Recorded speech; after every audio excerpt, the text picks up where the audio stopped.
welcome to Spoiler Talk, where we normally talk spoilers, but today we're going to speculate about Spider-Man No Way Home. So Jax, what did you think of the Spider-Man No Way Home trailer?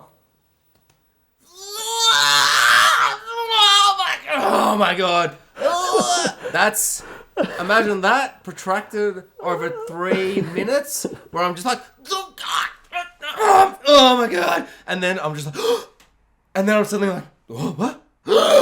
Wait, do I have to go back? And then at the end he's like, hello Peter. I'm like, fuck! Oh my god, Jesus! Oh my god! Oh my god, Keiran. I have been waiting for this trailer like every... I was going to say horror little fanboy. But yeah, just every... I have been so excited for this trailer. I have been waiting and waiting. They're like, are they even going to release a trailer? Is this going to be like Endgame, where they won't release a trailer? Shut up. Of course they're going to release a trailer. But how much are they going to release in this trailer? And before we get into anything, all I'm going to say is, this is Spoiler Talk, where we talk spoilers, specifically spoilers for everything that has been revealed outside and inside this trailer. I think that's got to be key, because this trailer has the nerve and the balls to not reveal the most spoilerific of moments of these things. So just, you're bloody watching, and you're like, I watched that trailer. Oh my lord, all the things I didn't think would be in it. Shut up. You know what's going to be in this movie. Things that weren't shown in this trailer. Spoilers for those things being... 1, 2, 3 spoilers. The Spider-Mans. 3. This is Spider-Man 3, in brackets, the one with 3 Spider-Mans, in brackets, home, because the home has to be in the trailer, the title. It's, oh my god. Keiran, I love this trailer so much. It made me so excited, but also just like, oh my god, I'm so excited how much they didn't show. What did you think about this trailer, though? Yeah, no, I think it made me realize how excited I was for this movie and how the whole Marvel-Sony debacle and, you know, these two corporations with different interests and different ownership over different characters has ultimately led to this enormous event film that's going to pay off all of this history. And it makes me kind of glad that you know, Marvel didn't have Spider-Man from the outset, and that another studio got it, and we're kind of, you know, you had Fox and Sony figuring out how to tell superhero films in a new modern way in the late 90s, early 2000s, and to differing levels of success. They created some classics and some absolute monstrosities, but for the most part, an incredible job. And then 2008 rolls around, Marvel Studios start creating entertainment. Jump to 2016, we've had another rebooted Spider-Man over that period, and then 2016, another reboot into the MCU and a joint venture, and then 2 more Spider-Man movies in the MCU, and here we are. Now we get to pay off 3 lots of Spider-Man, 3 generations, and all of this history can kind of weave together into something that hopefully is going to be more magical than any of its separated parts. Yeah, I mean, just even the fact that before the MCU was even an idea and a concept by Feige and Favreau and all the boys and all the fucking corporate shit behind it all, before any of that, we had Tobey Maguire, Sam Raimi's Spider-Verse, which kind of kicked off. I know X-Men may have been just before it, or, you know, around Funny that same you time. mentioned Jax, because there was almost a Wolverine cameo in one of the Spider-Man movies. One of Which one? One of Sam Raimi's. He was going to What? walk up to someone in New York City and say something, but because Fox owned X-Men, Sony owned Spider-Man, it didn't pan out. They didn't end up doing it. Oh my god. But it was in the works. You can read about it. God. It was either Spider-Man 1 or 2. I can't remember which, though. Oh my god, Keiran, I know what I'm doing tonight, and it's looking at that interview or article and just rereading it all night long. That is awesome. But it's just crazy to think that we had those 3 movies. They're like, should we make a 4th movie? Nah, let's reboot it. Let's give Andrew Garfield, amazing actor, not given his due. Let's give him a couple of movies. People didn't really like the second one because we kind of Dark Universe shoehorned in a bunch of shit and everyone's origins are in a basement. Everyone talked about the film to death. We'll do it one day. But it's like, everyone's doing all these things and they're like, all right, fuck. All right, maybe Sony's like, okay, all right, maybe let's give it to, and then it's like, okay, what is the perfect movie to introduce it? Well, Spider-Man has his, funny we're speaking about it, but Spider-Man has his face unveiling, unmasking, secret identity moments. The vision I got before Civil War, all the comic imagery I got was Captain America and Iron Man pulling apart Spider-Man. He's in the middle being like, don't tear me apart. I want to be on both sides. I'm a Spider-Man. And like having that visual image and being like, well, this is the perfect time to introduce your Spider-Man. But how are they going to do it? They can't possibly do it. We've had too many Bens. We've had too many Spider-Mans. We've had too much. Can we do it in our generation? Have 3. And they're like, we're going to do it, but even better than you imagine. He's going to be at school. He's going to look and feel like a school kid. We're going to cast a perfect actor. I still think in terms of actual acting prowess, Andrew Garfield is a better actor. I just recently, as I told you before we recorded, I watched Social Network for the first time, and it's not confounded. It is cemented, the fact that Andrew Garfield is one of the most underrated. Maybe saying underrated is wrong, but I think he's one of the best actors we have at the moment in our generation doing big blockbusters and stuff. So the idea that he might be in the MCU and come in and they might give him his due is holy moly, Keiran, it's so exciting. The fact that we might get a payoff to Tobey Maguire's films where Sam Raimi wasn't the biggest fan of 3. He had a lot of studio interference, and so maybe they're able to kind of work through that, and maybe we'll get to it, but maybe that's going to come into play with Sam Raimi directing Doctor Strange 2 Multiverse of the goddamn Multiverse. It can't be a coincidence. No, it's not going to be. And just the idea that they went, I remember as soon as Spider-Verse came out, everyone's like, what? What the shitballs? This is the best Spider-Man movie. How is this the best Spider-Man movie? We've had so many good Spider-Man movies. We've had great ones. We've had not so good Amazing Spider-Man 2 ones. I still think the web slinging and certain shots, like one of the first shots where he's flying down and his uniform is kind of quivering in the wind, and there's certain aspects of that film that I really love. Andrew Garfield in particular is just a great actor, and there's so many aspects of Spider-Man throughout all of them that's really worked. But I think Tom Holland has really resonated just because if you're doing a third time and everyone who's watching these, not everyone, sorry, but people our age especially, I remember I didn't go to a soccer game once when I played soccer when I was in year 3 or something, and I went to see Spider-Man 3 because I'm like, fuck soccer, Spider-Man 3's out, I'm seeing that with my mum, I'm seeing this movie, and to now get to this point where we're still getting Spider-Man movies, where we can still be excited and amazed by them. Homecoming was such a revelation. I can't believe it was good in any way. Far From Home might not be the best movie, but Tom Holland, I think, proved himself in that movie, and the supporting cast did, and just being exciting and fun, and the version of Spider-Man they're giving us is really exciting. That movie also did the first movie in the MCU where it's like, maybe Mysterio from the bloody multiverse. But that movie also ended with the first post-credits and mid-credit scenes that really, truly mattered, where they're like, bloody Spider-Man's been unveiled. We've done the Civil War where we've taken his mask off without his permission, and all these things culminating and being like, what is going to happen next? And everyone's like, wouldn't it be great? Wouldn't it be great if we got a Spider-Verse but live action? Wouldn't that just be crazy? Because then they could bring in all those other Spider-Mans because they're so recent. It's so shocking how recent they are. No other character has so many recent versions of themselves. And we all hypothesized and we all hoped and dreamed. And then all these theories and these rumors started coming out of the woodwork. And then suddenly some of the actors are like, oh yeah, no, I'm in Spider-Man Home 3, Home, whatever bloody hell this is called. Yes. No Way, Far From Homey, Home. Let's stop talking around it and bloody talk about it, Jack. Sorry. I'm just talking about how excited and shocking it is that we're actually at this point where bloody Spider-Man 2 villain Alfred Molina, Dr. Octopus. Sorry, I'm too excited. Dr. Ock is like, hello, Peter. And he's in. Green Goblin's in. Maybe there's other villains that are in. Keiran, Electro. give me your thought. Keiran, this trailer... Sandman. Maybe Lizard. Maybe Lizard Man! There's a shot where people online already... We're recording this like a day after it's come out, and already I've seen 1,000 things on TikTok that are like, actually, this shot where there's a vision and there's a shadowy man in the background but he can't see him. It's Lizard Man! It might be a sewer, it's Lizard Man! I'm like, oh my god. Literally in this trailer, Electro, Sandman, bloody... Green Goblin has the voiceover and his little pumpkin bombs that make people into skeletons.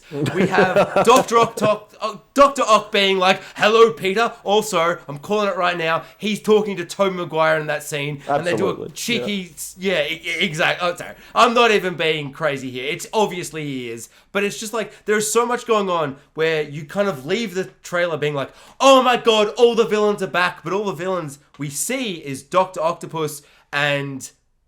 the Green Goblin's bomb, but they have gone yellow electricity, Electro's back.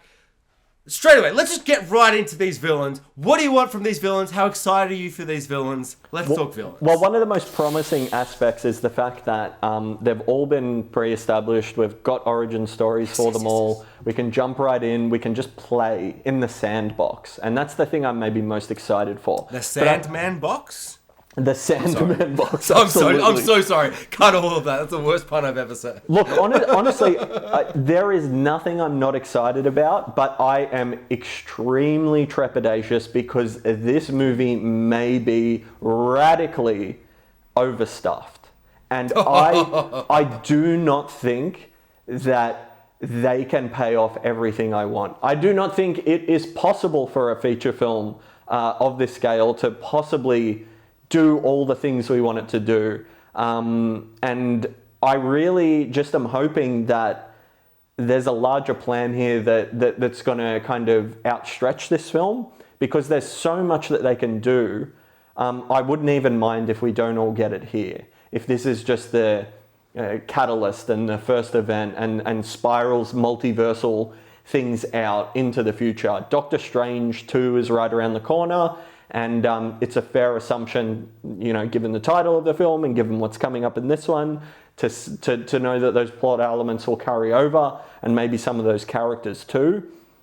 But it's just too early to know, and it's very clearly there's going to be an entire act dedicated to being a Spider-Man Homecoming Far From Home sequel. And then first act, maybe, and then it looks like a fair portion of the film is also going to be dedicated to Peter Parker and Doctor Strange, whatever's going on there. So we're now down to one act of all this potentially, it's all speculation, but they can't deliver an emotionally resonant Tobey Maguire, Andrew Garfield, Doc Ock, Green Goblin, Electro, Sandman, Lizard, Doctor Strange, and Peter Parker with all of his solo characters.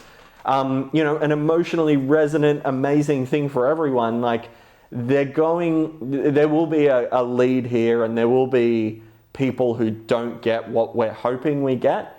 And there was even a part of me that was just hoping it would just kind of bypass all of the MCU stuff and just be a straight out full multiverse film, because that is kind of what Spider-Man Into the Spider-Verse had the benefit of being, is that it got into it pretty quickly.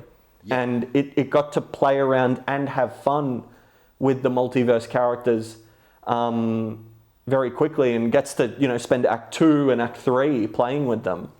And it just seems like there's so much to do. There's so much to do, and there's not enough time to do it. Even if this film's 3 hours long, which it won't be. No, it won't be. It'll be 2 hours and 15 minutes, absolute max, for sure. But I will immediately counter that with, I have the perfect counter to that immediately, which is what I would do during production of all these films. Doctor Strange director, who directed Doctor Strange 1, which was meant to come out before this movie. Doctor Strange 1 director was like, there's some creative differences, or I don't exactly know why he left, but it was... He wanted to do a horror film, he said. That was his plan. Sure, and then I guess the internet said, no, fuck your horror film. We want Spider-Man in your film. And he's like, I don't want to have Tobey Maguire in my film. And they're like, fuck you, director of the bad movie that's actually pretty good in hindsight, but everyone didn't love at the time. Well, we know Marvel have no aversion to saying fuck you to a director. Dude, they love finding a great director and telling them to go fuck themselves. They love it. They said it to one of the greatest directors ever, Edgar Wright, who would have made the best Ant-Man film. He would be the best film in the cinematic universe if he directed that first Ant-Man film. And the only person who loves firing directors more is Kathleen Kennedy, I think. I actually didn't know what you were going to say. I'm like, wait, who? Oh, classic Star Wars. Yeah, they love it more than anybody. But they're not rehiring with better people. Oh, actually, I say that like I think that Peyton Reed was a better casting of director. Yeah. And I fucking don't think so. Absolutely Ant-Man knots. But, okay, immediately, you're like, it's too overstuffed. There's too much. And I immediately remember when they're like, dude, Dr. Octopus is going to be in this. Tobey Maguire's going to be in this. They're doing Spider-Verse. They're doing the thing we all wanted them to do. And I remember being like, oh, man, slow down. Spider-Man can have 6 films in the MCU. 4 minimum. Have Spider-Man 3 be a post, oh no, everyone knows my identity and Matt Murdock can be my lawyer and I can have Kraken the Hunter hunt me down and we can do a whole bunch of stuff in our 3rd movie. And then post-multiverse madness craziness, bring in the Spider-Man and make it a full 3-hour or 2-hour movie or whatever, where all 3 Spider-Mans are Spider-Manning about the whole movie and we do the whole thing. But they were like, no, Jax, you shut up. We need to make this movie now to make the fans happy, to make you happy, Jax, because you want to see this movie. You want to see Tobey Maguire be like, I'm Tobey Maguire, look at me. I shoot webs out of my goddamn skin. And every other Spider-Man be like, oh, that's so gross, dude. Ew. I want to see that movie. And they all have quips about it, you know, MCU-style quips. And the way we can do this without overstuffing it, without making them do everything in this movie, I have one simple fix for you. Have them appear in the 2nd to 3rd act. Have Andrew Garfield come in as the jaded, broken Spider-Man. He plays that Spider-Verse character from Spider-Verse where he's like, oh no, MJ hates me and we're falling out of love and I'm fat now. But instead of that kind of vibe... He lost Gwen, yeah. He lost Gwen. He's sad. He's jaded. He's broken. So he's looking for any reason to kind of fight back. So at the end of the 3rd act, Andrew Garfield is going to die. He's going to die, Keiran. It's going to be fucked. We're going to get Andrew Garfield acting his silence, social networking ass off. It's going to be so good because he's the best actor out of the 3 of them. So if you kill one of the Spider-Mans, make it the best actor. Make it Andrew Garfield. You kill him. And then you carry over because they're all going to be stuck here because they're going to be no way from homing out of their homes or whatever. Either that or Tom Holland, Peter Parker will get trapped in another universe or something. I think that was my theory before the trailer. Watching the trailer, it really doesn't feel that way. Can I just finish my theory before we get to that? Because I love that theory. If you can... So I actually think that was my theory, that he was going to be no way from homing and that he'd be stuck out of the universe for the whole movie. And that him and Doctor Strange would be... there'd be a montage where he's like, oh my god, I'm in the Sam Raimi universe. Look how colourful and weird it is. Like, look at how stylized this is. Look at, oh my god, we're all dark and gritty and Andrew Garfield's here and, you know, blah, blah, blah, blah, blah. Maybe you do a weird one where it's like a universe we haven't seen. But I don't think they're doing that. It really feels like they're coming into his universe. I could be wrong, but the trailer really, to me, kind of feels like they're doing that. So, I think from the trailer, from what we've seen, what you do to not overstuff this is you have them all come together. You have an amazing 35 minutes where they're all teaming together, Spider-Manning, all the differences are blah, blah, blah. If you actually look at Spider-Verse, the amount of time all the 6 or 7 Spider-Mans or whatever are in there with their pig hams and stuff, it's actually not that much of the movie. A lot of it is the origin at the start. A lot of it is the 2 of them palling together. And then the 3rd act is mostly all 6 of them, or 7. I'm sorry, I don't remember exactly how many. But it's actually not that much of the film is all of them together just Spider-Maning about. And there's only 2 action sequences where they're all doing their Spider-Man stuff. So I think you do the same thing, but you emotionally hit us with something that would, I think, do this really interesting thing where everyone hated those Amazing Spider-Man movies. I kind of love them for their good and their bads, but I just think Andrew Garfield was a really fun Spider-Man, even though it didn't work as the films worked necessarily. We just had one film that didn't work, really, And and I think his performance was Tobey Maguire. really great. Exactly, and I think Spider-Man 3 is the most underrated movie of all time. I am not the first person. I've seen it on TikTok at least 7 times today, but there should be a scene where they all just go, dance, dance, dance, we're all in black suits and we're dancing to jazz. Like, they should all have a dance sequence. Well, they all need to point at each other, like in the cartoon, yeah? Oh, dude, oh my god, that image you posted of Doctor Strange pointing to WandaVision and she's pointing to Lady Loki, yeah. Lady Loki, and then I was like, it's you.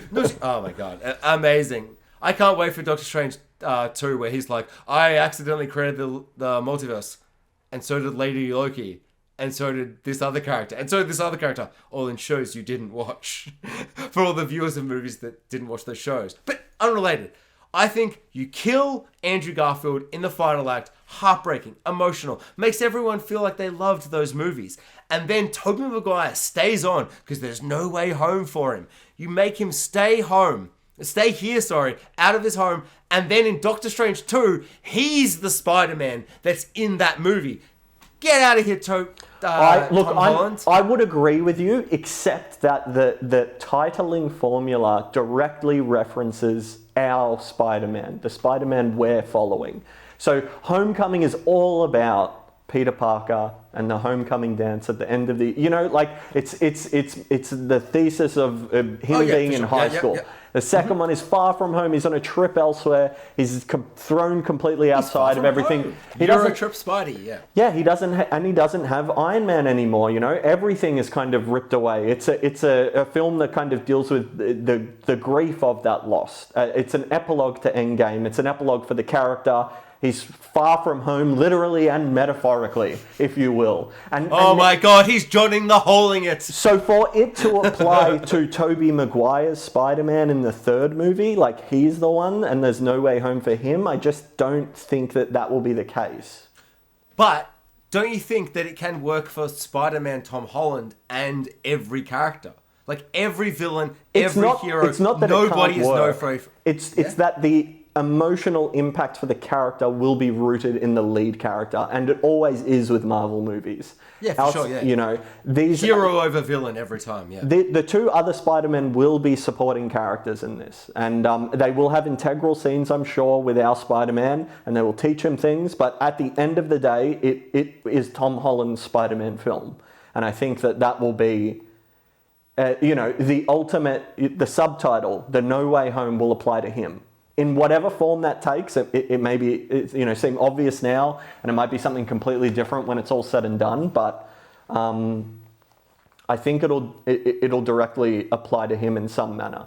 And whether that's like over the course of the film, he's in all these multiverses, and then it all culminates back at the end, he could go into these other worlds, and that would maybe enable, because like when the Avengers in Endgame have their time heist plan and they jump into the time stream, they all go to different spots, and there's a moment where I think Tony Stark says something like, if you mess with time bites back. So I think this is going to be true of they were essentially creating multiverses when they did their time heist. It was a multiverse heist, it wasn't a time heist. And I think maybe that's how the structure of this film will go, is that after ripping the space-time continuum or whatever, Doctor Strange's spell, they're going to realize that the MCU world has been fundamentally changed for the worse, and that the wish they made has backfired drastically, and that the answer will lie somewhere outside of it. But in the attempting to find that answer to resolve the central conflict of the movie, they're going to drag all of these villains back in to the MCU with them, and potentially the heroes too. That would be what I would put my money on. Okay, so do you think that he's going to... Because, in the trailer, we see Dr. Ock and, proper crazy spoilers for the trailer, where it's like, you might not pick this up, but Green Goblin throws his pumpkin skeleton, creating orb thingies and Dr. Octopus's legs appear on the same highway street together in the same sequence. So, do you think that is after he's jumped into the universes and accidentally brought them back to his universe? Or do you think all the villains of all the universes have come, and then what I think will happen is then the other Spider-Man will come? Or do you think it all kind of happens together, or after he goes to their universes and brings them back to his universe? Too hard to say. I mean, those shots are also disconnected on that bridge, and like you said earlier, you know, him saying hello, Peter. He's not saying the reverse shot is not what the reverse shot is in the trailer. It'll be something else. You know what it is? You know, Keiran, you know what this exactly reminds me of?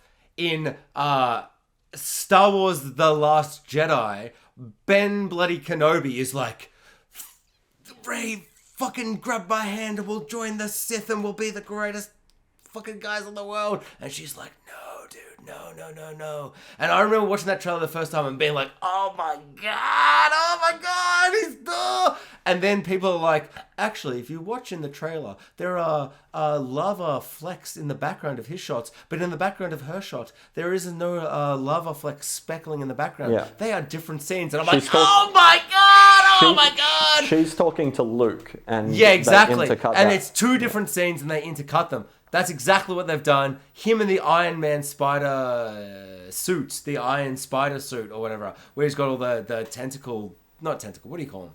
Or the pincer, the octopus robot, arms, yeah. Octopus arm things. His Dr. Octopus things. They are, that's from a different scene, I reckon. And taking it a step further, Marvel have released trailers where characters aren't even in the shot. There's the famous. Oh my god! There's the famous like Civil War. The first Civil War trailer had no Spider-Man in it at all, and there's even the lineup shot without Spider-Man there, which in the final film he is there. Dude, the Infinity War shot where Captain America is running with Hulk. Hulk isn't in that movie except for the first scene.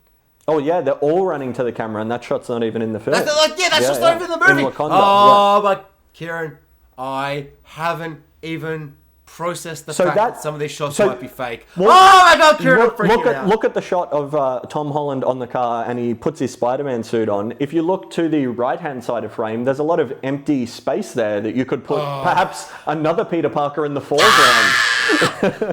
Or even in Avengers Endgame, when there's a shot from an early Avengers Endgame trailer where we see some people like looking up to the sky as a ship approaches. In the movie, it's different characters. So really, even what we're seeing right now is not to be believed. It could be even simple things like we know Spider-Man's going to have a variety of eccentric outfits in this film. Yet in this trailer, we only really see him in his main outfit and very briefly in a black outfit. But undoubtedly, you know, there could be shots in this where they've just pasted in that classic Spider-Man outfit as opposed to the other one. Because, you know, the Tom Holland Spider-Man has the unique attribute of being like, for the most part. That Spider-Man suit is almost entirely CGI for the most part. It's entirely, dude. Yeah, Keiran, Spider-Man is essentially like playing the Spider-Man video game where you're playing and then you can just pause and go, actually, I want to play with where he's wearing the Fantastic Four outfit with a bag on his head because that's funny and awesome, which I did for the entire Spider-Man 4 video game. Oh my god, Keiran, are you aware? Sorry, wait, we could cut this. Are you aware of the leaked images of one of the suits that he is going to wear in this thing that isn't in the trailer? The Doctor Strange suit, the black one. Yeah. With the blue stuff? The Mystic Arts. You've seen that? Okay. Yeah. That is in the trailer. There's a bit where he's running through like a food hall. Yeah. Like a kind of a... Okay, but it's not all glowy. It looks it's not all glowy. They've cut all the glowy bits out of Keiran. It's... Oh my god. It looks like his Night Monkey suit from... Yes, that's what I thought it was. And then because I've watched a couple of things before we recorded because... I have nothing better to do on my days off than watch people scream about Spider-Man before I start screaming about Spider-Man. But I was just like, oh my god, I forgot. Because I'm pretty sure a Weekly Planet video spoiled that when they went, oh, he's got a Spider-Man, a Doctor Strange / Spider-Man suit. And the image on the thumbnail of it was him just being like, and it was all like blue and black and shit. And I'm just like, what? And I was so intoxicated by that visual, I had to find the source. I was like, I don't care about spoilers. I need that shit in my veins right now. And I've seen it. God damn, that toy looks great. And it's like, seeing that, I'm like, oh my god, the Doctor Strange Spider-Man duo combination. I think since Thor Ragnarok, where they're like, hey, let's make a Thor movie, but how do we possibly make, and it came from, how do we do Civil War, but make it fair when we split the teams? We have to take the two big hitters that are way too OP out of the equation. So Thor and Hulk are gone. But then it's like, well, fuck, Thor, Hulk, you got to give him, give a dog a bone. Give the Hulk a Thor movie and chuck him in there. And then you're like, wait, holy shit, then we can do Planet Hulk and then we can do this. And they have this really kind of interesting ability to kind of take and give and throw around and share and kind of, I don't know, at least for me, as a fan of all these things, really work. Where if like, I'll watch an animated film about Planet Hulk, I'm like, this is fine. But you know what would be better? If Planet Hulk was half Hulk movie, half Thor movie, and maybe, we won't get into the issues I have with Thor Ragnarok, but the parts that work are really the fact that it's a duo superhero movie. And I think the fact that they're going, we're going to give the Thor Ragnarok treatment to Spider-Man, where, and I know people kind of find it annoying that Spider-Man is always in the shadow of Tony Stark, but I think if you look at the first and second films, it's really interesting that the shadow is gone in the second one. He's losing that father figure and searching for one. Exactly, and that's a really interesting arc. That's what leads him down the path with it. It was interesting, I heard you say earlier that you preferred Homecoming to Far From Home. I would rate them about on par. I think they're both really good. I think they're both just like a scaled down kind of Spider-Man stories in a sense. They don't have the same kind of weight that the Sam Raimi ones do for me, for some reason. It's just because they're part of this large tapestry of the MCU, that ultimately, like, Spider-Man's biggest moments will probably end up being in, Avengers movies and maybe even Young Avengers, which is in the not too distant future. I think that Spider-Man will definitely take the arc of the Iron Man main character in the next Avengers 5, and it should be called Young Avengers. I think that the best way to do a Young Avengers movie is to grab everything good about Young Justice, the DC show that takes the sidekicks and goes, but what if they have to live in the shadow of all these superheroes? And the best way to do that is to take the one character that's literally lived in the shadow of your main superhero and go, what if all these dark Avengers, which they're leading to with your fucking evil Captain America who beats a man with a shield with the skull and all these other characters they've been building towards, create all them, go, hey, we're actually the Avengers. No, you're not real Avengers. You're Dark Avengers, but they won't say that word.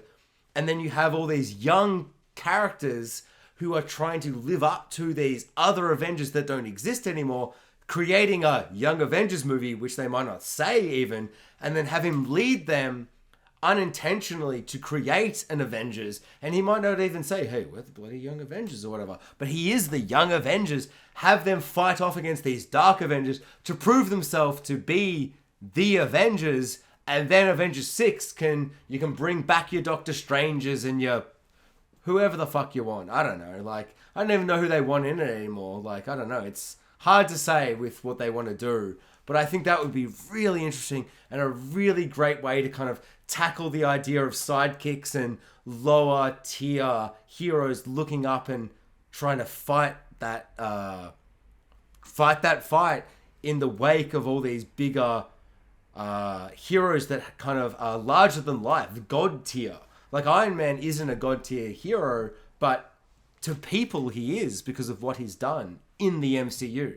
And Captain America having gone off, and I don't know if people think he's died or gone to the moon or what the hell they think, and I know there's a new Captain America, but old school Steve Rogers, bloody Chris Evans, sexiest man who ever lived, Captain America, like, his legacy, even what's his name? Falcon. I forgot his name. But Falcon, he's like, living in the shadow of. So I think Spider-Man leading that, who's literally the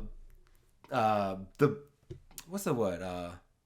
The main character, essentially, of living in the shadow of a main character, due to how they introduced him in Civil War via Iron Man and the poster boy. That's what the word I was looking for. The poster boy for living in the shadow of a bigger, more important superhero. But we all know that he can be better and more than that. And to finally come through and be the Spider-Man that we know and love in comics and other things, where he's not in the shadow of an Iron Man, to come through in a Young Avengers, I think would be really exciting in the next Avengers movie. If they can be bothered writing it in that way, that would be the coolest thing in the world, I think. Do you think we didn't see the Green Goblin because he still looks ridiculous? Holy shit. Great segue into villains. Villains, will they look as shit as they used to look? Will Electro be blue? I am terrified at the fact they might go, you know what? Motorcycle helmet looked really good. And we've got to make him look the same. I want him to have a bloody thing over... You know what? I think maybe you could even take no costume. You could take that same Green Goblin outfit and just like scuff it up and beat it up and have it kind of rusty and decrepit and then knock the helmet off his face pretty quick and... Straight away? Oh. Yeah, because, let's face it, Willem Dafoe's face is far more haunting than that mask. He is a goblin man. Yes, the man that's has never why been you more cast him goblin-y. and you put that fucking stupid helmet on him. He looks more like a goblin in The Lighthouse than he does in the movie where he plays a goblin. Yeah, it's...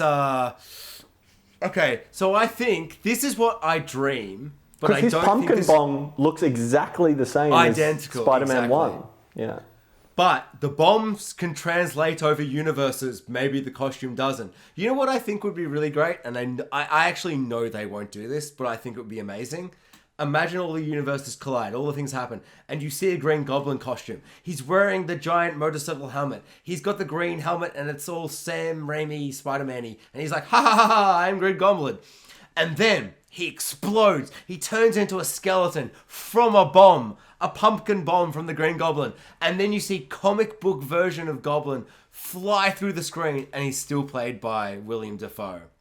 I think that would be the greatest thing ever. And then he dies, and James Franco appears, and he's like, guess what? It's me, new Goblin from Sam Raimi. He's the Goblin we all love the most. And then the movie's cancelled, yeah. No, but I think, I take away the James Franco. I think that would be the funnest way to do it, to like kill the shitty looking Goblin by new Goblin, via maybe like they both team up and they dislike how they're gonna fight against Spider-Man together. That's not gonna work. There's too much movie to happen for that possibly to happen. So I know that won't happen. It's interesting that Doc Ock looks identical to Spider-Man 2. Like, his outfit is the same. All, yeah. The claws are the same. He's got the same glass. I'm pretty sure those glasses even got smashed in the end of Spider-Man 2. Did they? Yeah. I haven't rewatched for a long time. And most importantly, he regains his sense of self in that film. And he's a good guy. Yeah, he dies kind of sacrificing himself. But, he falls into a lake with a big energy orb and he's kind of a super villain. Yeah. He could get sucked in and then there's some multiverse shenanigans and then he gets spat out somewhere else. Yeah, it turns out the sun where he died is actually the multiverse or whatever. So, Keiran, that actually comes into a really interesting point that I'm horrified I might have forgotten. Is that you just want him to be looking for tritium the whole movie? That's all I want. I just want him to be like, I want to make a big sun or whatever. Shut up, Spider-Man! I'm looking for a big sun. Where's my bloody Tom Holland, you tritium? prick. Yeah, no. But it is. Everyone's like, is this going to be some kind of Sinister Six movie? Are we going to have Sinister Six this bitch? You know what? We are going to Sinister Six this bitch. And you know what we're also going to do? We're going to 3 Spider-Mans versus Sinister Six, but also on the side of the 3 Spider-Mans, we're also going to have 2 villain anti-heroes. Sandman and Dr. Octopus are going to be heroes. Oh, Keiran, cool. Doc Ock, I keep fucking his name up. Doc Ock is going to be a villain for like 15 seconds, then he's going to be a hero. And Sandman has been confirmed a hero in the trailer. People are like, Sandman in the fucking trailer? What are you talking about? There's definitely lots of sand. There's so much goddamn sand in this trailer. Not much man, though. No man, but Sandman doesn't need the actor. He just needs CGI, Marvel CGI sand. I want that actor back. I would be very disappointed if they... I think the actor should be back. Is it Thomas Hayden Church? I have no idea.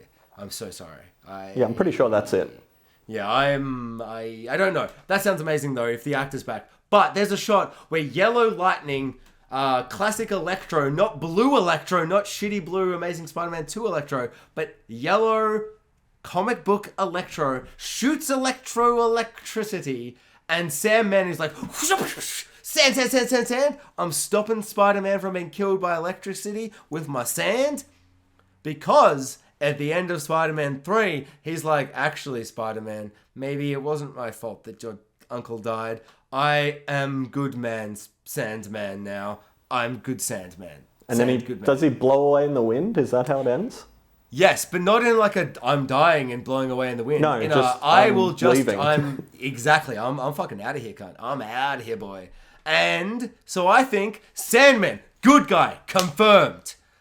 Doc Ock, good guy, confirmed. Which means we only have 3 villains and So we Vulture. don't get a Sinister Six. No, we are going to get a Sinister Six. We are going to get Lizard Vulture. Man, confirmed. Vulture, not confirmed in the trailer, but 100% confirmed, I reckon. Because he was so overwhelmingly positively received in Homecoming, I think they would be fucking insane to not include him. And he's going to be in Morbius, the Jared Leto. The only trailer for a superhero film I've never seen in my life, and I never fucking will. Fuck Jared Leto.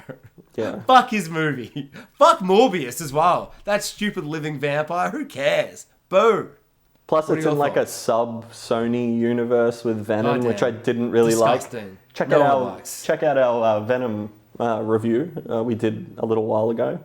I barely remember it, and all I can say is I was probably too nice on that film. Garbage. Yeah, the lobster scene is the only good part of that movie. Yeah, I think we both kind of enjoyed Act 2, but Act 1 and 3 were like, bleh. And that's all propped up by Tom Hardy, you know? 100%. Tom Hardy is amazing. The second voice of Venom as Tom Hardy is amazing. All that stuff amazing. Do you want him? But in this movie? Or just in general in the MCU? Yeah, I think at that event, that will eventuate. As long as his follow-up film doesn't completely shit the bed, I think he'll probably end up there. Will. But I don't think he will be included in this. I think there's way too much. I bet you $1,000 he won't be in this movie. No way. Absolutely no way. Post-credit scenes don't count. No way he's in this movie. Not in the future. They have too much. I have 2 notes that we'll get to at the end, which means that there's no way. Because there's so many interesting, crazy comic book stuff that they could do that they just absolutely will not include Venom. And they shouldn't include Venom. Because the only way to include Venom is to fuck off Tom Hardy's Venom and to have a symbiote latch onto Peter and essentially do Spider-Man 3, but in the MCU and better. Because Eddie Brock needs to hate Spider-Man. Eddie Brock needs... I don't want to get into Venom. There's so much wrong with the idea. Let's stick with this. So, we have the idea that Sandman might be a hero because the trailer literally has Electro stopping Spider-Man from dying in the trailer. And they're trying to hide it by quick flashing it, but also we freeze frame this shit, Marvel, and you know it. So you know we're putting it in. So I think that's a lock-in for hero or anti-hero thing. I think Doc Ock would be super cool because the way they... Villain. Oh, you shouldn't have wished for this, Peter Parker. I'm William Dafoe. And the pumpkin bomb, skeleton creating bomb, and then cutting to Doc Ock being like, hello, Peter. I think making Doc Ock the hero or a hero or anti-hero or whatever would be super exciting. But so do you think that might be a little derivative of like Spider-Man 2 again? I think that would mean that he would... Well, see, the only reason this even came into my mind is they de-aged him. I feel like I knew that, but seeing it visually, it was like, well, they de-aged him. So if you're going to... Okay, go. I just got a feeling that they're gonna, pluck him out of Halfway through the movie? yeah, like in the midst of Spider-Man 2 when he's still psychotic, and yeah, I think that might be. I just don't think there's enough. Look, I think what you're pitching are great ideas. I just don't think there's enough time to do a lot of them. Especially to really, we want to focus on the Spider-Man here, and I think the villain should be, for the most part, peripheral. All villainous? Yeah, they should be the thread of the film and all of them coming together, balanced out with the 3 Spider-Men coming together, and then big, third act comic book splash page, 3 Spider-Men swinging around, all the villains flying around, shit going crazy. It's going to be absolutely nuts. And I'm just surprised, maybe it's because there's been the long said, we want to see these 3 swing into the middle of Times Square. That'd be the ultimate kind of way to deliver it. And if it's just on a kind of nothing bridge that it all takes place, I'm kind of just sick of Tom Holland Spider-Man movies not really leaning into New York. I would say maybe that's the biggest failing of his. And obviously the second one you can excuse because it's going for something very different. And the first one's just trying to keep it grounded to his locality. I understand the decision, but they really make New York feel like a presence in the Raimi films and even in the Andrew Garfield films to a lesser extent. Yeah. Yeah. The filmmaking in Sam Raimi's, the way they create the city and the environment, the feeling, are a lot more present. I think the biggest failing of Far From Home, where it's essentially, if it didn't have to have home in the title, it would be called Spider-Man Euro Trip, is that I've been to all those places when I did my bloody travels over Europe, and I'm telling you, you can make Venice look nicer. You can make Prague look like the greatest city that ever lived, because it's one of the most beautiful, I've been there 3 times, one of the most beautiful places you'll ever be. And when I watched that movie, no part of me went, oh man, I should go to Prague. I went to a nicer place than that. It doesn't look that beautiful. And it's not a city that doesn't have a bunch of buildings you could swing from. I stayed in an apartment building with a mate I met, and his apartment was right next to a church. And there's just so much where I'm I sat out there looking out at the city so many nights, and I feel like I could have imagined Spider-Man swinging, and it would...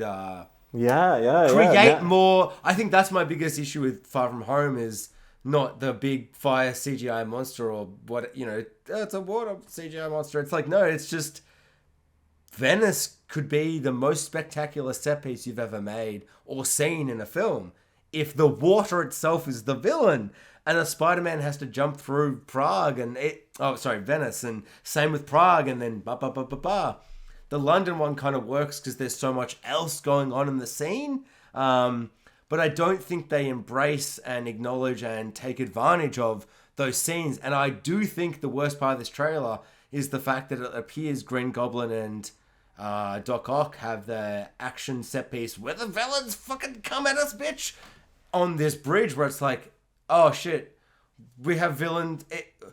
We can't have this on Titan. We can't have this in Wakanda. What do we do?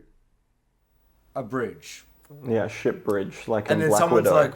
What, a bridge? But didn't we do that 14 times? And what about Winter Soldier when we did the bridge? But we also cast an action director. What about the Rainbow Bridge? Oh my god, I forgot about the awesome bridge that's full of rainbows. Yeah, what about the Mario Kart bridge of rainbows that Thor ran on? And oh Jesus. Yeah, it's all a little too grounded, and I would like a little more vision and spectacle.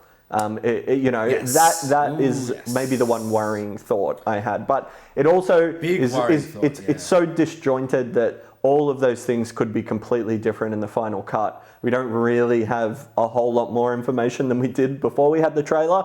Most of the information relates to the Doctor Strange, Spider-Man, setup. The reason that they are coming in, the wish, essentially, the Wonder Woman 2 wish. What do you think of Winter Edition Doctor Strange? I love it more than anything. I don't want him to explain it. I want Peter Parker to walk in there and be like, "Jeez, it's cold," and Doctor Strange is like, "Shut up, Peter Parker, you stupid spider boy." No, I love it as a visual. I love the fact that he's wearing his big Doctor Strange coat because like the cloak, because I guess he has to, but he's also wearing a sweater vest thing like he's about to go skiing in Iceland, and sweater pants like he hasn't left the house yet. I love the visual.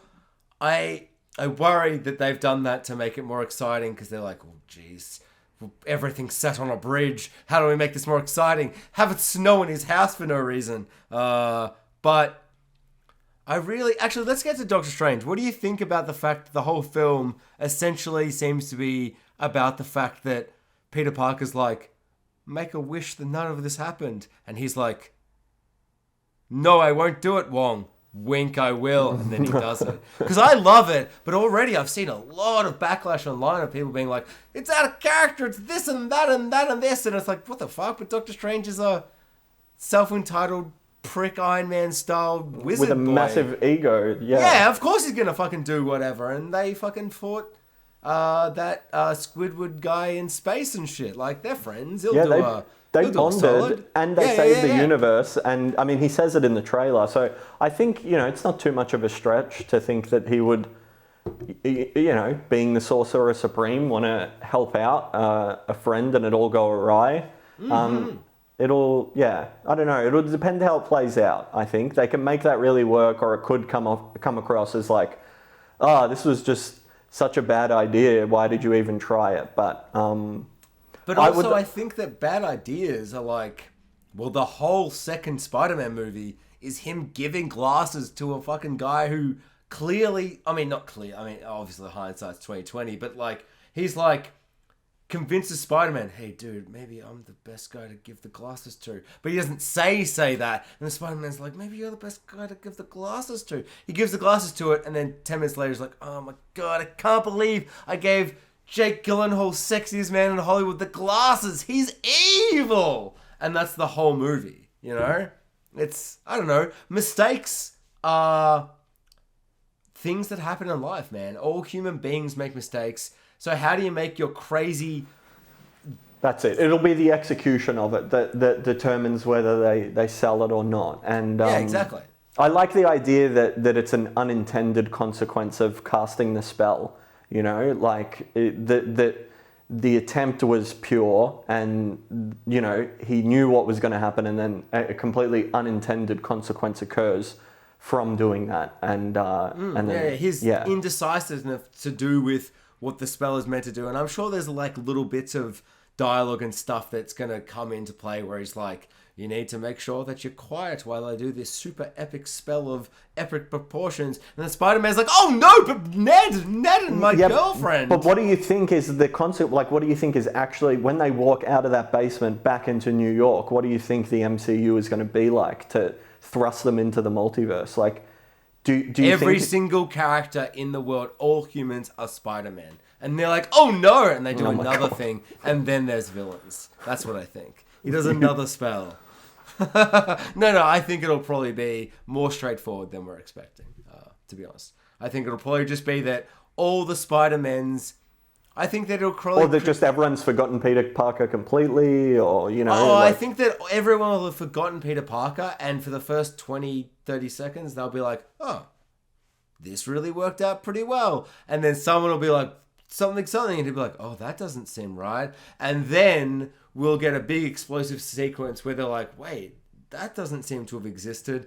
And it'll be just the fact that all the Spider-Man universes have collided into one.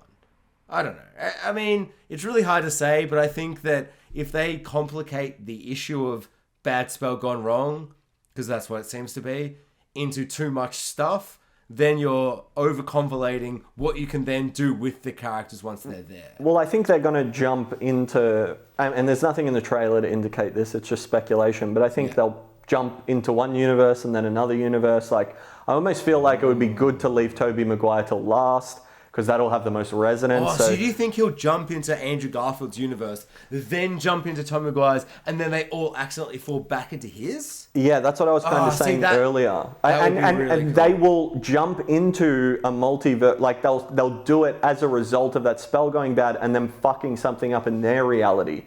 And then, you know, whatever the circumstances in which they need to go to another reality to do whatever they need to do. I don't know how it'll take shape, but I was just thinking, you know, awesome. When he casts that spell, it goes wrong, and then we cut to them, you know, spiraling through crazy Inception, Doctor Strange type stuff. But that doesn't necessarily mean those two things are directly. Like 100%. They could walk back out into New York and be like, we've completely erased Peter Parker. Like no one fucking knows who he is. He's like. No one. It's not just we don't know he's Spider-Man. Like Peter Parker never existed now. I don't know. Do you think it? I mean, I'm literally spitballing crazy now. But how cool would it be if like they left the tower and you know the way they walk out in Infinity War where they're like, oh shit, everything's gone wrong. The hair's all whippy and stuff.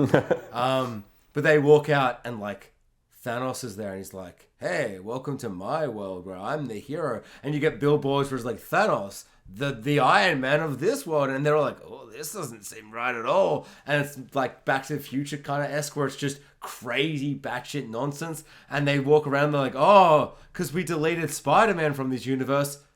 Infinity War didn't go well. And Thanos won, and then they're like, okay, magic spell again. And then it goes and it goes and it goes and it goes. And then it all comes back around. That would be really crazy. Or even simpler again, maybe they in Doctor Strange casting that spell, it was under the assumption there's no multiverse, and then whatever happens throws them into another universe. So when they walk back out, now we're in Andrew Garfield universe. You know, it could be simpler than there's a blue Electro Man. Who knows? It could be a lot. He could be like, all right, you know, the spell is no one will know Peter Parker is Spider-Man. Cast it, and then they get shifted into a multiverse where there's just no Spider-Man in that universe. They come out. There's just villains ravaging New York. There's a yellow Electro. It's a completely different universe we've never seen before, with all kinds of crazy Spider-Man villains and no Spider-Man to stop them. And then from there we multiverse jump. You know. That sounds amazing. That actually sounds so amazing. I'm just like the tiniest bit trepidatious. There's not enough time to expect and hope for what I want from multiverse is a 40-minute montage where they jump between 5 to 6 different universes for every 5 minutes. Where they're like, oh my god, like you know how Rick and Morty do that scene in one of the seasons where they're like, oh my god. All the pizzas are couches and the couches are pizzas and the telephones are humans and, and then it goes to the one where the telephones are actually the couches or the pizzas are the people and the pizzas are the couches and and it spins through that cycle. And the couch is on the phone with the pizza and the pizza's like, I want to order a telephone. And I'm like, oh my God, this is crazy. I want that for what you're saying, where they go to a universe and it's just crazy. Then they go to the next one and it's just crazier. And I have just this sinking feeling in my body that I'm just like, just don't expect that kind of amazing insanity, because both of the villains were on the bridge and they're just like, ha ha ha, Peter, we're here, we're villains. We're going to blow up this bridge. Yeah. Oh, this bridge. You thought you could save 6 people on this bridge. There's tritium in this bridge. I still want to make a sun or whatever. Yeah. I'm Mr. Sun, Dr. Octopus. Yeah.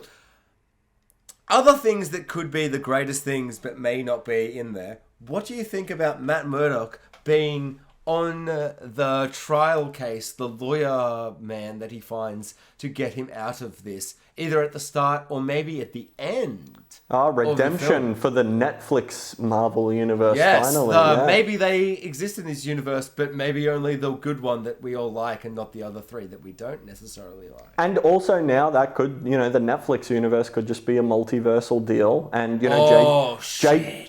Jonah Jameson exists in the MCU and the Sam Raimi Spider-Man universe. So Matt Murdock could conceivably be played by the same actor, and a different Daredevil. But they can have their cake and eat it too. Yeah, they can both recognize the Netflix stuff, but keep it in a separate continuity because ultimately it doesn't quite fit in, and they've never really. They can do both. They can have this actor come in, and he's the lawyer character. We don't really even have to see him Daredevil. It'd just be cool to have him lawyering. Yeah. 100%. I think he'll be, all blind and stuff, and he'll be like, I'm Matt Murdock, and Sam Parker. Peter Parker will be like, who? And we'll all be like, it's Daredevil's Peter Parker, you stupid Spider-Man. He's the Thing from the Netflix thing, and we'll all scream, and he'll be like, pause for audience screaming. And then Peter Parker will knock a cup off the desk, and Matt Murdock will catch it, and he'll be like, aren't you blind? Yeah, there'll be some fucking nod or something like that. To the fact there's more going on, That scene, as you said that, I saw the scene in my head, and that scene is, Keiran, that is the most locked-in scene of the whole movie. Even if Matt Murdock isn't in the film, that scene's the lock. That's the most locked-in scene we've said, more so than the scenes we've seen in the trailer. I expect that to happen more so than Dr. Octopus appearing in this movie. That's how locked in it is. Oh, I hate it, but I love it. I don't know how I feel about that scene. Shit. Oh my god. They'll make it funny. They'll make it funny, but will I find it funny? Oh, something about that. I was just like, of course they're gonna do that. I felt overwhelmed by the fact that was gonna happen. It felt so obvious. Like he just goes, oh my god, what? But I thought you were blind. And he's like, and he just looks at the camera like.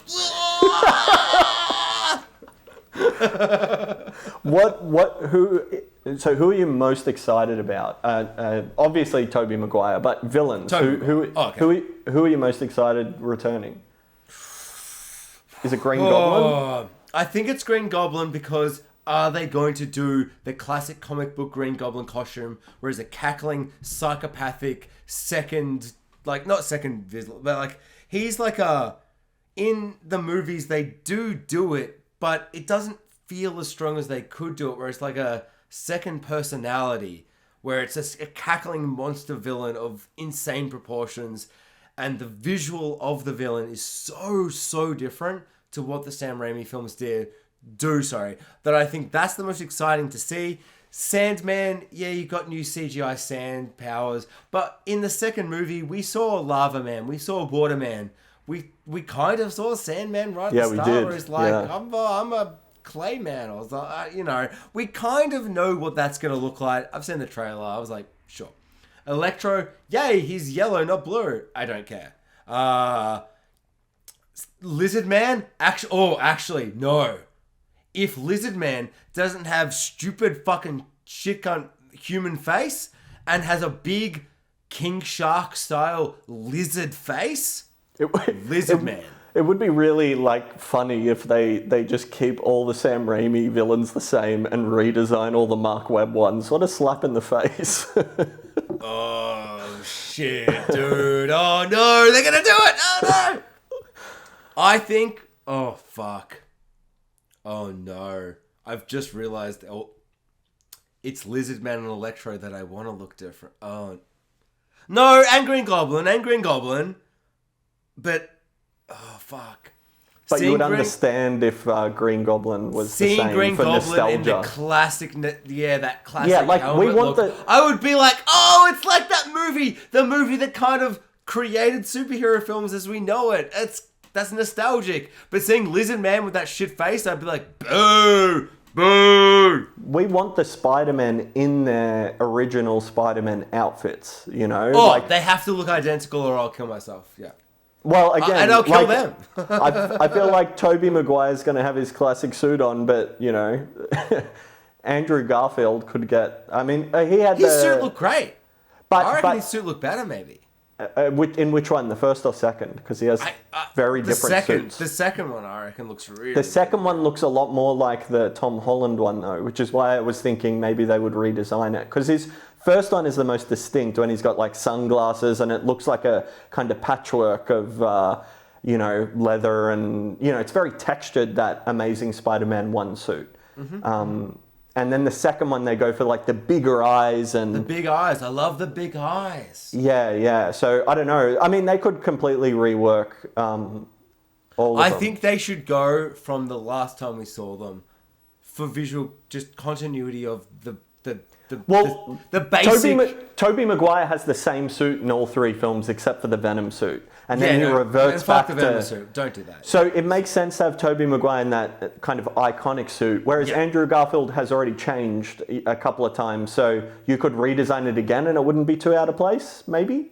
I talked a group of people into seeing The Amazing Spider-Man 2, and then I was the only one that hated it when we walked out. And I was so angry.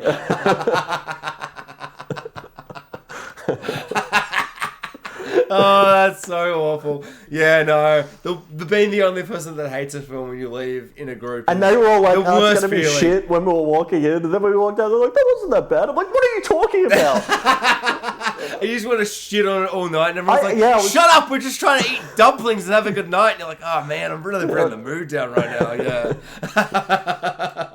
Oh, I've been there. That reminds me of watching the newest Terminator movie, where everyone I saw it with was like, I like that. And I'm like, that was the worst fucking film I've ever seen in my goddamn life. I want to kill myself. And everyone's like, you need to calm down. You should appreciate cinema. I'm like, oh my God, I'm going to die. I'm going to literally kill myself tonight. Oh my God, I'm so angry. Yeah.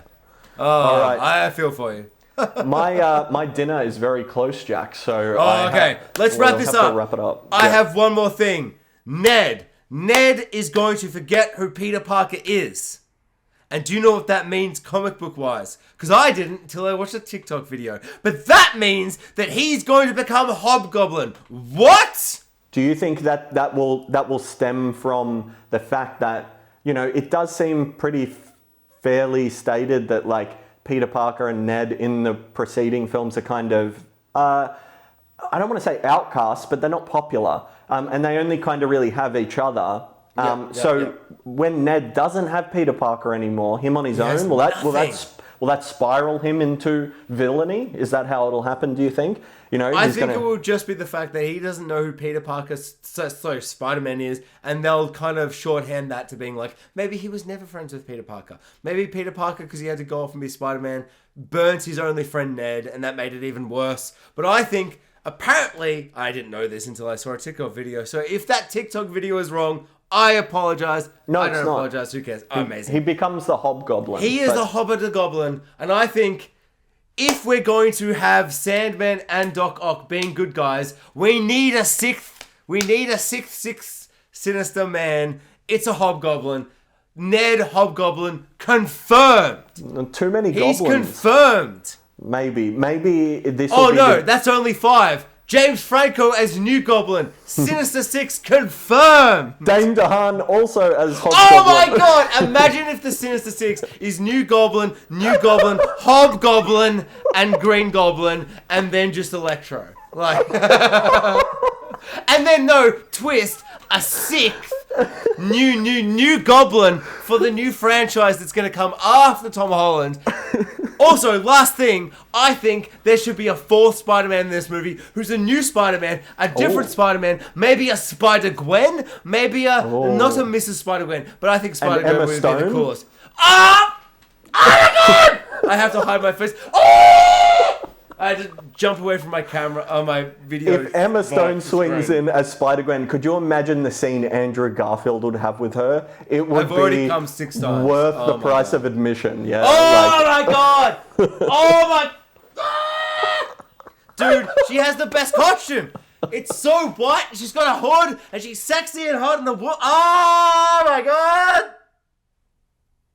I don't even want Tobey Maguire in the movie anymore. Oh my God! I hope Tobey Maguire isn't in this film just so we get Emma Stone as Spider-Gwen, where she's like, "Oh, you thought that the 3rd Spider-Man would be Tobey Maguire? everyone's hated actor in Hollywood. He's a gambler or something. I don't know. I watched a YouTube video and everyone's like, oh, I watched that same YouTube video. And she's like, fuck that guy. It's me now. And we're all like, but that makes sense. You're sexy and all.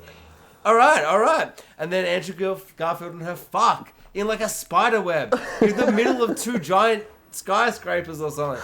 Oh my God. I can't wait for this movie now. I wasn't even excited till now. Spoiled trick. I've never been more excited for a movie. Oh my God.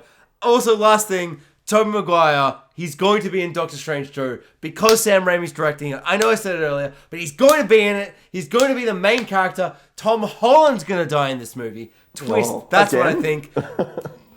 Absolutely not. Of course he's not. Marvel would never kill their darling duck. Or darling goose? Darling goose? Yeah. Oh, yeah. Like anyone fucking thought he was dead. I already forgot. Imagine if they're just like, actually, no, we killed him.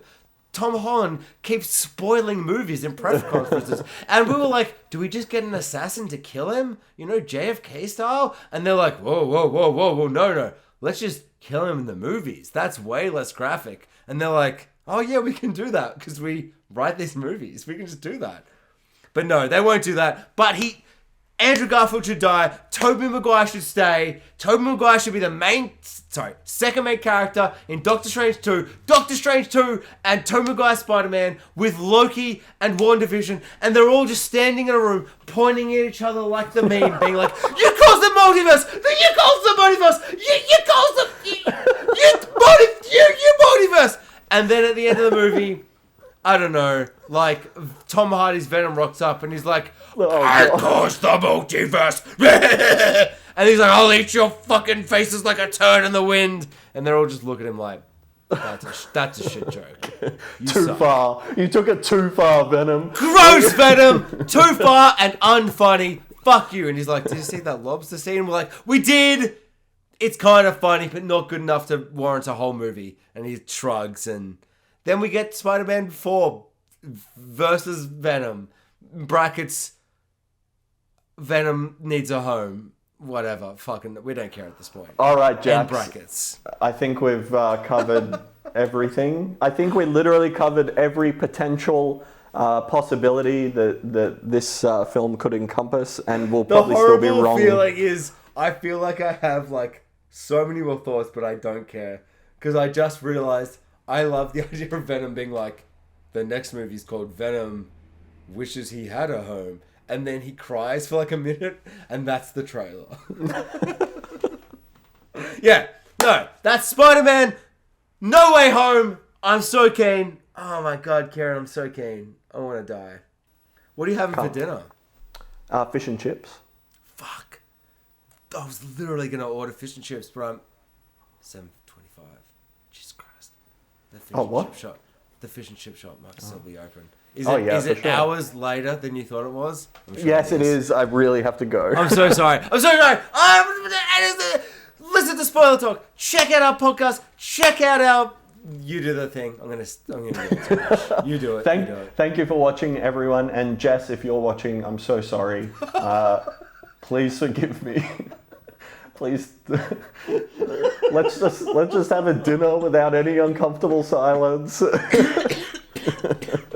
No, please follow Spoiler Talk on Instagram and follow us on TikTok, where we do short, very succinct reviews, and check out BlackRock Broadcasting, our broadcasting network, which is also with Jax's other podcast, Two Brothers, One Pilot, where Jax and his brother Tim cover a TV show pilot every week. They have some magnificent episodes. I think you're like 70 episodes in now. 71 was the last time I saw the thing. Yeah. So there is a wealth of content. Go back through, listen to all the stuff that interests you, and I promise you'll be hooked. And yeah, thank you for watching. Thank you for listening. We'll see you next time. Catches. Spoiler Talk is produced by KCBN Studios and Space Kraken Media.